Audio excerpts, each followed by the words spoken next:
Donc ça, c'est la section outils. Et ça, c'est la scène là où il y a votre nuage de points. Il peut y avoir plusieurs nuages de points. Ici, ce sont les mesures. Ici, ce sont les annotations.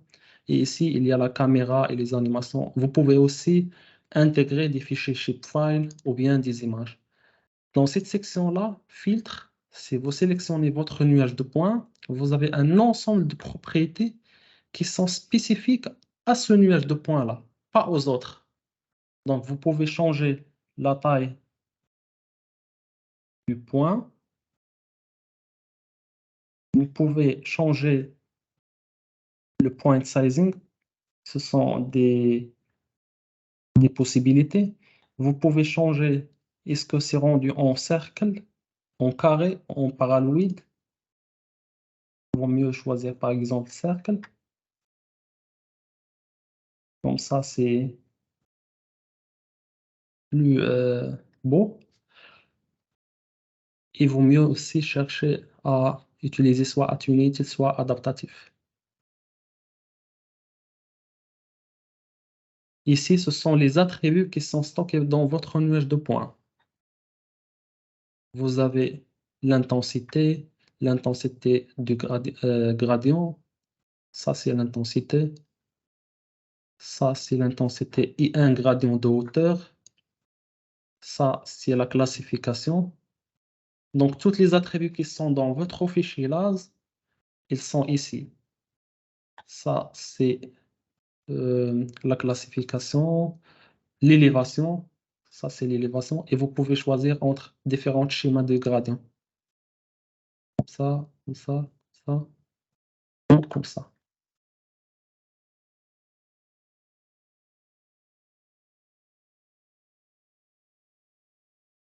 Un, un élément que je voulais vous montrer, c'est que dans classification, vous pouvez décocher ou bien cocher les classes qui ne vous intéressent pas. Par exemple, je ne veux pas voir les bâtiments, je clique ici et j'ai juste toutes les autres classes sauf les bâtiments.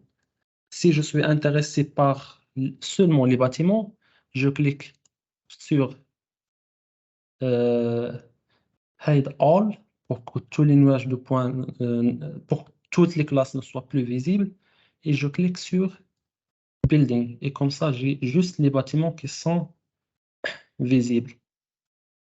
Bien sûr, vous pouvez changer la couleur de chaque classe comme vous voulez. Donc ça, il faut juste sélectionner le nuage de points que vous voulez et vous aurez les attributs et les attributs de classification ainsi que des éléments.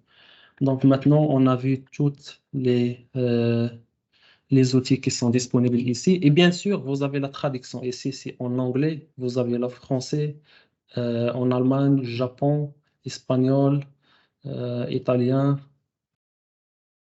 les langues qui sont disponibles sur votre viewer. Je ferme.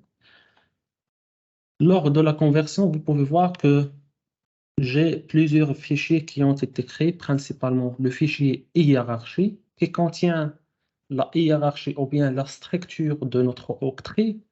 Ici, ce sont les métadonnées sur, par exemple, s'il y a un système de projection, sur le bounding box, sur les attributs qui existent dans votre nuage de points. Ça, ce sont les métadonnées. Et dans octree.bin, c'est ici que tout votre nuage de points est stocké. Donc, il n'y a qu'un seul fichier. Maintenant, ce que je vais faire, c'est relancer Pottery avec .bat. On ne va pas faire de la même façon qu'on a fait tout à l'heure. C'est que je vais passer chaque tuile séparément. La première tuile va être convertie en format Pottery. Vous pouvez voir que j'ai choisi comme output le même chemin.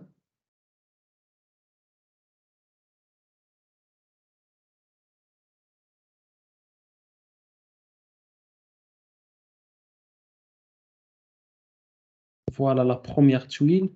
Je vais passer encore une deuxième tuile juste pour vous montrer que il y a possibilité d'ajouter un nombre, le nombre que vous voulez de points, de nuages de points. Donc, ici, c'est la deuxième tuile qui a été convertie.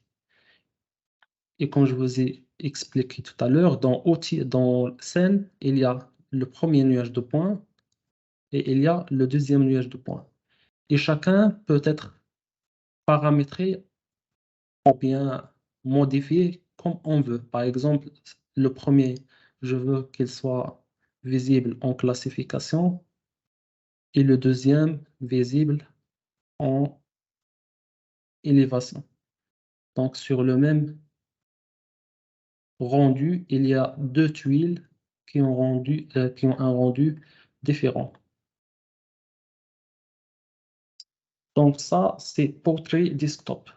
Il n'y a rien de compliqué. Il suffit de télécharger le fichier .bat ou bien la version Portrait Desktop et de prendre votre fichier LAS ou bien LAS et de le visualiser. C'est pourquoi je vous disais tout à l'heure qu'il est possible de juste prendre ce fichier-là, Portrait Desktop, le mettre sur une clé USB et le passer à toute autre personne pour faire déplacer un fichier LAS vers votre viewer pour qu'il soit visible. Mais si votre nuage de points il est déjà indexé, il suffit de déplacer le fichier .json. Pas besoin de faire la conversion dès le départ. Si votre nuage de points est converti, il suffit de déplacer le fichier .json dans votre viewer. Donc ça, c'est la première option.